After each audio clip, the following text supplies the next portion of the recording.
Africa's most celebrated leader instituted the African Personality Cult and the Young Pioneer movements to instill a sense of nationalism, confidence and African pride in the youth.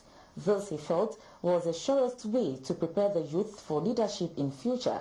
GTV takes a look at the Young Pioneer movement, what it stood for and how it was able to instill nationalism among the youth.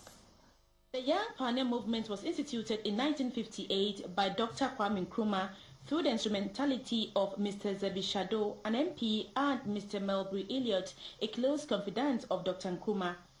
The two were later appointed national organizer and deputy organizer of the movement. Dr. Nkrumah instructed Elliott to organize the youth of the Ga State at the Polo Grounds, now Kwame Nkrumah Mausoleum, to be given some skills training. Later, they moved to the nearby Accra Community Center, which subsequently became the national headquarters of the Young Pioneer Movement. The Young Pioneer Movement was for youth, whilst that for children was called the African Personality Cult. It was aimed at instilling confidence and dignity in the African child, always bearing in mind that whatever the white child can do, the black could also do. This development was after Dr. Nkrumah had dispatched a Methodist minister, Reverend Stevens, to Germany, Britain, China and Russia to understudy their youth guilds to enable Ghana to fashion out the best model for the country, which had then emerged from colonial rule. Britain had youth groups like the Boy Scouts, Girl Guides and Brownings. Britain introduced these guilds into the country, but only few Ghanaians could join these groups because they were elitist and one had to pay to enlist. But the Young Pioneer movement was free. It was introduced in all schools and communities to ensure that no youth was left out. Simply called the Young Pioneers, talents were identified and groomed for the betterment of the individual. The Young Pioneers were guided by the movement's disciplinary code, which included love of country, discipline and obedience, honesty and morality, punctuality and protection of state property, among others. I, for one, learned how to do needlework. And if I knit today, you'll be amazed. And yet today, I don't think that many, even women or girls, know how to knit, let alone, boys like me. But I learned how to knit. As young pioneers, everybody was your brother. You were your brother's keeper. You were your sister's keeper.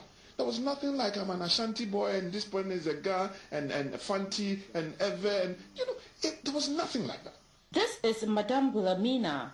She could not join the movement because she had then gained admission into boarding school and regrets for not benefiting from it. It helped people build up other skills outside the classroom, and it also prepared them for serving the nation. And I got a little bit second-hand from other secondary source, but I regret not being there myself. Professor Maxwell Shado of the Edinburgh University was an instructor of the Young Pioneer movement.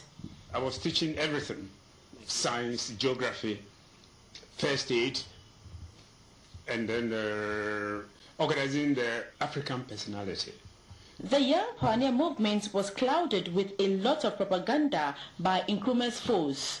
Some said designated camps of the movement were meant for subversive activities against other African countries which did not toe the line of Nkrumah.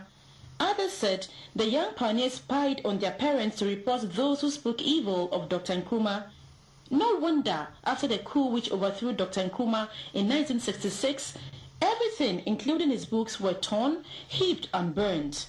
Albert Akwa, an ardent young pioneer at Mauli School, was nearly lynched for this and another one who started, I cannot remember immediately, put it in my shirt and started running away from the hip. Then some of the students chased me. In an attempt, I threw one back and they thought that was the end. They've gotten it. This was how I got this book, Conscientism by Kwame Nkrumah. Nkrumah, if you understand the word Messiah, Nkrumah led the decolonization process in Africa. He is the one who taught us that Africans everywhere needed to unite. He is the one who taught us that we could not be inferior to any other race. And he taught us that we could do as much as every other people could do and so on. And in that respect, he was a messiah. Dr. Nkrumah's idea of instituting the Young Pioneer Movement was inspired by the need to empower the youth to be confident in themselves as Africans imbued with a sense of patriotism and for the betterment of the African continent. Get on! Get on! Get on! God bless you.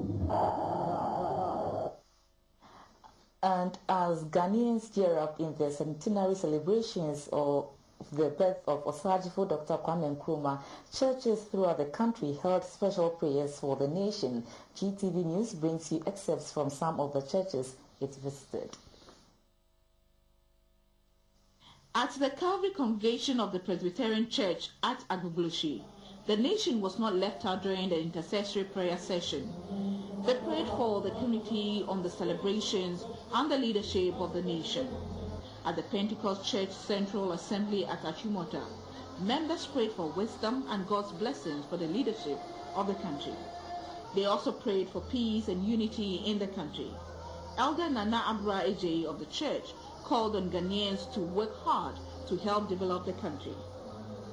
The story was not different at the International Deliverance and Prayer Ministry as the congregation prayed for peace to prevail in the country. The founder of the church, Apostle Paul Okohakman, prayed for the leaders of the country and asked for God's blessings to enable them to attain the wisdom and knowledge that the first president of the nation, Dr. Nkrumah, was blessed with.